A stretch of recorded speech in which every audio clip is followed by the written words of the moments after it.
Hello everyone. Hope के सब लोग खुश है, सही है, सेफ है, आराम से है। बस ऐसे ही घर में बैठे रहना। मैं आऊँगा आपके पास अकाउंट्स के बेसिक सिखाने। The basic thing today is, sir हम लोग को ना अकाउंट्स के बेसिक नहीं आते। वो डेबिट क्रेडिट ये सब क्या है वो पता नहीं। There are students from new com, there are student from MCV, students from students जो बाद में कुछ बिजनेस करने की कोशिश करते हैं and they find it difficult कि how record the transaction on what basis. Right? सबको प्रॉब्लम है ये। यस, सबको नहीं होगा, ऑब्वियसली मेजोरिटी को होना ही चाहिए, क्योंकि हम लोग ध्यान नहीं देते। आधा 11 चला जाता है तब पता चलता है कि ये 11 चल रहा है। फिर कॉलेज की नई नई हवा, तो बेसिक्स तो हम लोग भूल ही जाते हैं, है ना? Okay, no issues. आज हम लोग पूरा रिवाइज करेंगे। ठीक है। ज़माना ऐसा आ गया है कि आज इंसान ने बनाए हुए सारे मशीनरी, सारे एक्सेप्ट मेडिकल, सब मशीनरी बंद हो गए। यस, तो अकाउंटिंग सॉफ्टवेयर बंद हो सकते हैं, कंप्यूटर बंद हो सकते अगर हो गए तो। यस, यही सवाल है जो बहुत इम्पोर्टेंट है, और इसी सवाल को ओवरकम करने के लिए थोड़ा बहुत हम मैनुअल अकाउंट भी जाने। That is the only reason why I am making this video today. Okay, so the basic thing, accounts accounts is nothing but keeping the books of accounts, recording the transactions of the business. हम लोग business करते हैं, नौकरी कौन करेगा? चल रहे, आज नौकरी नहीं करनी है। There are many people in current era of globalization, of the business era, that people want to do business, they don't want to do service। नौकरी कौन करेगा? नहीं, बिजनेस करना है। ठीक है, तो बिजनेस करना है, that means you need some basic records to be maintain. कितना पैसा आया, कितना पैसा गया, right? You need to record all those things, and for the same you need some books. तो keeping the books of records of the business is known as book keeping. पुराने ज़माने में ये जो होता था, that was known as single entry, जिसको गुजराती में बोलते हैं देसी नामो, मराठी में भी बोलते हैं देशी वही खाते, और हिंदी में एक ऐप आ गया है बही खाता। राइट? और जो अभी चल रहा है इंटरनेशनल लेवल पे, that is your double entry book keeping system. तो single entry and double entry, this are the two book keeping system that you have. So keeping the books of accounts or recording the transaction in the books of accounts is nothing but bookkeeping. Clear? It is necessary. आपने जो business किया उसमें profit हुआ या loss हुआ, वो जानने के लिए हेल्प करेगा। यस, आप क्या कर रहे हो, टोटल खर्चा कितना है, what are your total expenses, what are your total incomes, what is the balance that you are having, everything related to the business you can check, you can verify, and you can take decision of your business. Correct? So accounting helps to record the transaction, accounting helps to make your concepts clear, accounting helps to plan, account helps to take decision of the business, many advantages of accounting, right? But ये सब record तो तब कर पाएंगे जब हम कुछ basic चीज़ें जानेंगे। Okay, so today I am just dealing with the basic terminologies in account which we normally use. Correct? तो बिजनेस शुरू करने के लिए सबसे पहला आपको क्या लगेगा? कुछ लोग बोलेंगे जगह, कुछ लोग बोलेंगे गुड्स, कुछ लोग बोलेंगे इंसान, कुछ लोग बोलेंगे ये, कुछ लोग बोलेंगे वो, और बहुत कम लोग बोलेंगे पैसा। ना? सो पैसा, कोई भी बिजनेस शुरू करने के लिए you need some basic investment. So that investment, the initial investment made in the business is known as capital, ज्याला आपण मराठीत म्हणतो भांडवल, और गुजराती में मुद्दल, और हिंदी में भी मुद्दल। कोशिश की है मैंने कि अलग अलग लैंग्वेज में थोड़ा बहुत दो इन्फॉर्मेशन, ताकि सबको बेसिक टर्मिनोलॉजीज मिल जाए। राइट? अच्छा, बिजनेस करोगे तो क्या सिर्फ पैसे डालते रहोगे, या अपने लिए भी कुछ लोगे? लोगे? Okay, very good.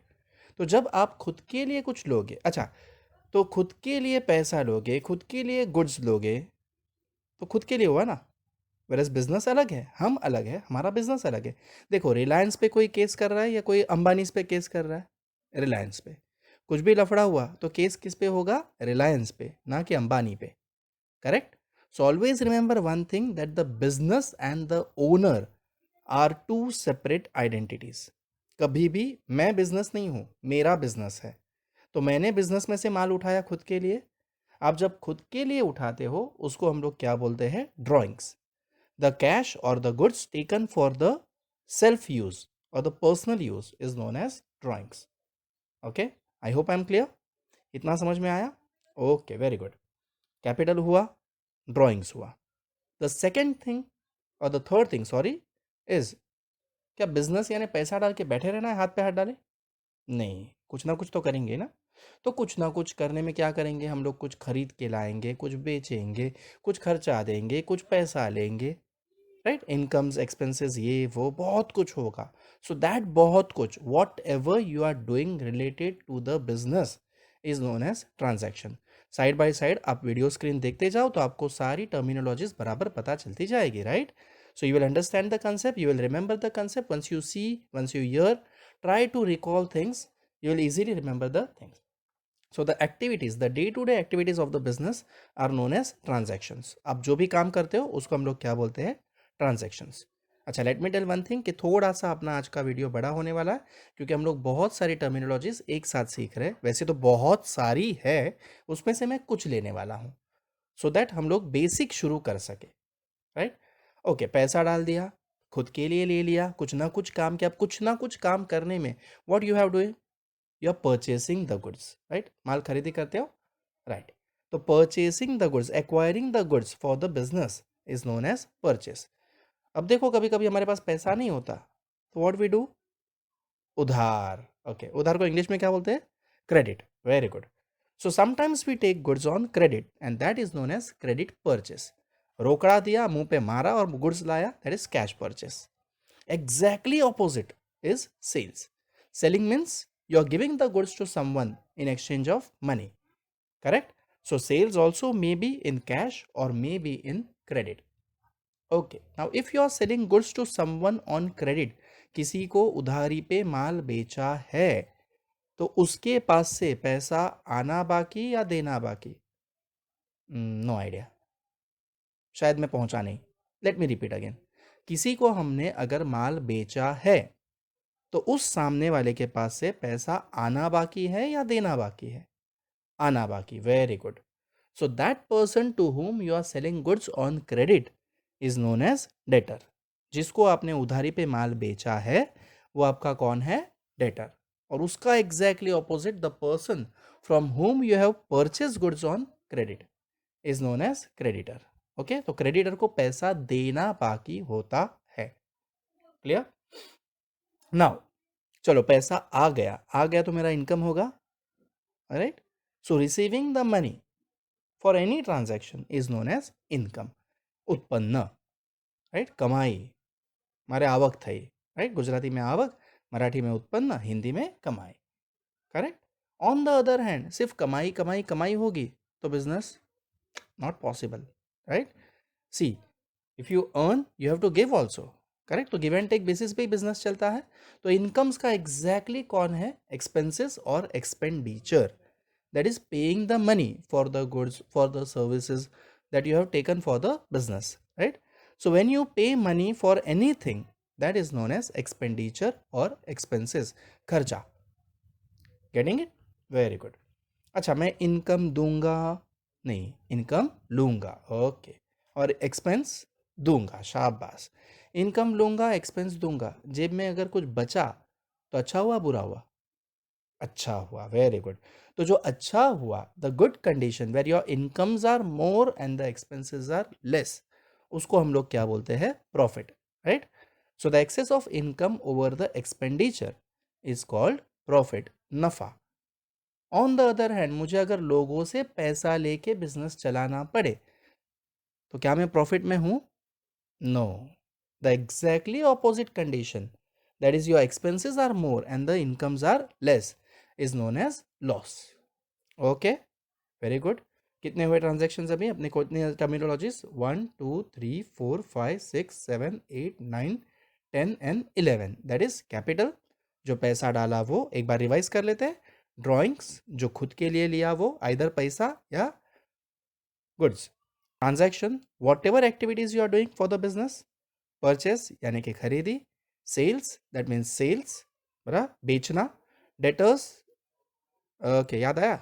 Debtors is a person from whom the money is receivable. Why money is receivable? Because we have sold him on credit. At the other hand creditor, creditor कौन है? The person from whom we have purchase goods on credit. Then in is the receiving of money, expense is the paying of money. More income, less expense is your profit. More expense, less income is your loss. Am I clear to everyone? Very good. क्यों रुका यहाँ पे? क्योंकि आगे के जो चार concept है वो एक दूसरे से बहुत कनेक्टेड है और बहुत बहुत बहुत काम के हैं. जितना भी अकाउंट सीखोगे जिंदगी में ये सारी चीज़ें बहुत काम आने वाली है अभी. The next concept is asset. देखो आपने अगर एक टोकरी भर के बिजनेस शुरू किया तो क्या जिंदगी भर उसी एक टोकरी पे रहते हो? ना, पहले हम लोग किसी से जगह उधार ही लेते हैं, फिर हम लोग खुद का ऑफिस खरीदते हैं, फिर हम लोग खुद की बिल्डिंग बांधते हैं, खुद की factory, right? So your business is growing और डिग्रेडिंग? ग्रोइंग, बढ़ रहा है बिजनेस. क्यों? कैसे पता चला? We have increase the property. So the property generated by the business is known as asset. Okay, जिसको हम लोग हिंदी मराठी में क्या बोलते हैं? संपत्ति. क्लियर? सो जो भी आपने प्रॉपर्टी जनरेट किया है बिजनेस में, that is known as your asset. Assets को मैं बेच के इमरजेंसी में पैसा खड़ा कर सकता हूँ. यस, बराबर. देखो पिक्चरों में देखते हैं, रियल लाइफ में भी होता है कि जब हमें इमरजेंसी की गरज है तो हम लोग क्या करते हैं? अपना जेवरात बेचते हैं, अपना लैंड बेचते हैं, अपना फ्लैट बेचते हैं, मशीनरी बेचते हैं, गाड़ी बेचते हैं. So these all are your assets. Clear? On the other hand, bank से अगर लोन लिया है तो क्या वो लोन आपको बैंक ने दान दिया है? ना, वापस देना है. यस. सो जो वापस देना पड़े, something which is payable by the business is known as liability. Clear? So assets are the properties of the business against which you can generate money in case of emergency. Liabilities are the accounts payable by the business. अब रहा सवाल nature of assets का, तो there are different types of assets. Assets में be fix assets. Fix assets नाम से पता चल रहा है, फिक्स यानी परमानेंट रहने वाला कि कुछ पलों के लिए रहने वाला? फिक्स है भाई, परमानेंट, राइट? तो परमानेंट रहने वाला लॉन्ग टर्म असेट्स जो है, this are known as your fix assets. Your building, your land, your machinery, your furniture, your vehicles, this remains with you for the number of years. They are known as your fix asset. The other is current asset. Current asset, current बोले तो अभी का, right? So the asset generated within the period of first 1 year of your business, the financial year of your business, are known as current asset. Cash एक जितना रहता है क्या जेब में, कि बदलता है? बदलता है. It changes. डेटर्स मेरे चेंज हो गए, स्टॉक मेरा चेंज होगा, bank balance will be changing, right? So those assets which are changing over the period of time or a period of 1 year maximum are known as current assets. Then उस दिन मैंने goodwill बताया, right? So goodwill, goodwill, goodwill, goodwill, what is goodwill? Okay, name and reputation of the business valued in terms of money. Definition तो सबको by heart हो गया, लेकिन concept याद है? Okay, good, very good. So goodwill can I see? No, I can just feel. लेकिन building can I see? Yes. Furniture? Yes. Land? Yes. So those assets which I can see, I can touch, I can feel are known as tangible assets, and those which I cannot see are known as intangible asset. Clear? रहा सवाल liabilities का, तो liabilities में be long term, medium term and short term. Long term में कौन है? आपने capital डाल दिया बिजनेस में, तुरंत मिलने वाला है क्या? नहीं, जब बिजनेस बंद करेंगे तब मिलेगा, correct? So capital is a long term liability. You are taking loan from the banks for 20 years, 30 years, 50 years. These are the long term liabilities. If I take loan for 5 years, it's my medium term. And my creditors रोज pay करने पड़ेंगे, वरना उधारी पे माल मिलेगा नहीं, correct? Bank overdraft, this all things are my short term liabilities या करंट लायबिलिटीज. क्लियर? अब एक आखिरी कंसेप्ट आज के लिए, that is depreciation. What is depreciation? नहीं पता सर, वही तो प्रॉब्लम है ना. Okay, no problem. एक छोटा सा एग्जांपल कि आज मैंने 15,000 का मोबाइल लिया, 15, हाँ मैं गरीब इंसान हूँ, 15,000 का मोबाइल लिया, मैं उसको 1 महीने बाद बेचने जाऊं, ओके? तो will I get 15,000? I will get more or I will get less. Less. क्यों लेस? मैंने भी तो यूज़ किया, आप लोगों ने भी तो यूज़ किया, यूज़ ही करने वाले हो ना। मेरा मोबाइल है, इसके लिए क्या मंदिर में रखने पूजा करने वाले हैं क्या हम लोग? No, but still we are telling that the cost will reduce. Why? See, I have use the mobile for 1 month, या right. When I am using it, उसके पार्ट्स एक दूसरे को घिसे, उसका यूज़ हुआ, यानी कि उसकी फ्यूचर कैपेसिटी ऑफ वर्किंग बढ़ी या कम हुई? कम हुई. तो जिस चीज़ की कैपेसिटी ही कम है उसको मैं रेट ज़्यादा क्यों दूँ? Simple. So the reduction in the value of asset due to its wear and tear. Wear and tear यानी क्या? पहना और फटा, यानी क्या किया? यूज़ किया, राइट. अकाउंट्स में वेयर एंड टेयर बोलते हैं. बेसिक सिंपल वर्ड अपना क्या है? Use. The reduction in the value of fix assets due to its wear and tear is known as depreciation. Okay. एक छोटा सा जो वीडियो में स्लाइड पे नहीं दिखेगा आपको, एक कंसेप्ट बता देता हूँ, दैट इज ओवरड्राफ्ट. अब ओवरड्राफ्ट क्या है? समटाइम्स इट हैपन्स कि I have deposited only 10,000 in my bank, but in case of emergency for a businessman, not for a normal person, just for a businessman. Okay, if a businessman is in need of 15,000, he have deposited 10 but he is in need of 15, तो bank उसको 15,000 देगी. यानी कितना ज़्यादा दिया? 15 ना, उसका deposited कितना है? 10, और उसको विड्रॉ कितना किया? 15, तो 5,000 ज़्यादा किया. That 5,000 which you have withdrawn more is known as overdraft. Okay, so I hope all the concepts are clear to you all. पता चला? Drawing, right? Transactions, assets, liabilities, sales, purchase, income, expenses, profit, loss, assets में fixed assets, current assets, tangible assets, intangible assets, liabilities में long term, medium term, short term यानी कि current liabilities, and depreciation, and the last overdraft. So thank you. If you feel कि आज का video आपके काम का, please like, comment and share on it. Your comments will help me to improve my lectures. Okay, thanks a lot.